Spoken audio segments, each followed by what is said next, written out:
Kita ke berita lainnya, Saudara. Kementerian Kesehatan menghentikan sementara pendidikan spesialis anestesi di Rumah Sakit Hasan Sadikin Bandung buntut dari kasus pemerkosaan dokter.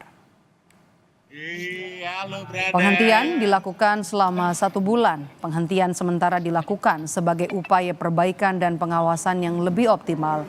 Kementerian Kesehatan juga akan memberlakukan pemeriksaan mental bagi peserta program pendidikan anestesi. Kementerian Kesehatan juga meminta surat tanda registrasi dokter Priguna dicabut agar tidak mendapat izin praktik.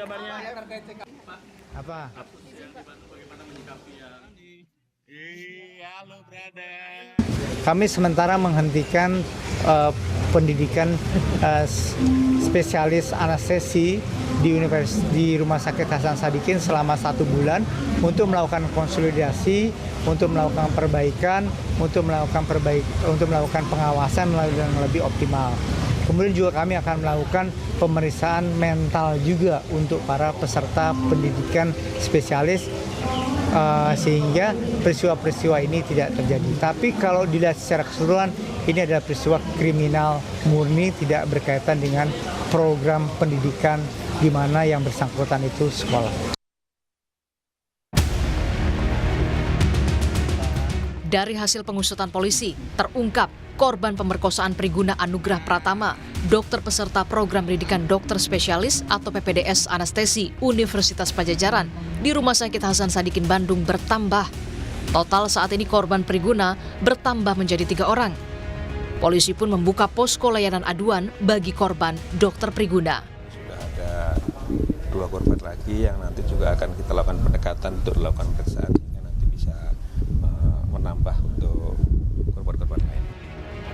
Psikolog forensik Reza Indragiri mendorong polisi mengembangkan penyidikan dugaan adanya pelaku lain hingga dugaan kelalaian manajemen di lokasi tempat dokter Priguna melakukan aksinya. Paling tidak pada tahap penegakan hukum yang sekarang ini, saya tidak ingin menitipkan pesan rehabilitatif itu kepada penyidik. Misinya cuma satu, saya tandaskan lagi dan lagi, punitif. Bangun sebuah konstruksi hukum agar pelaku ini dianggap bukan lagi pelaku perkosaan yang impulsif, tapi yang berencana. Buka lagi kemungkinan pendalaman investigasi untuk mencari tahu kemungkinan adanya pelaku-pelaku lain yang terlibat, baik itu dalam konteks perkosaan maupun dalam konteks kelalaian manajemen rumah sakit misalnya. Dan juga lakukan pendalaman lebih jauh untuk mencari tahu adakah korban-korban lain yang sudah dimangsa oleh pelaku ini. Anggota Komisi 8 DPR RI, Atalia Praratia mendatangi Rumah Sakit Hasan Sadikin Bandung meminta klarifikasi. Atalia memastikan akan melakukan pendampingan kepada korban. Dari berbagai sudut tentu saja, karena sudah dilakukan secara cepat dan tepat, saya kira saya fokus kepada korban supaya tidak terjadi lagi di masa yang akan datang.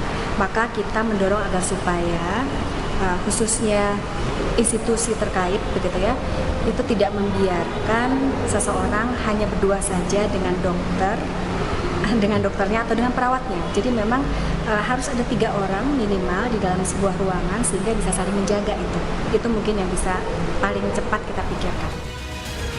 Dalam kasus ini, 13 orang saksi sudah diperiksa, termasuk korban pertama. Polisi pun sudah menyita infus, sarung tangan, suntikan, dan jarum suntik yang disita sebagai barang bukti. Tim Liputan, Kompas TV.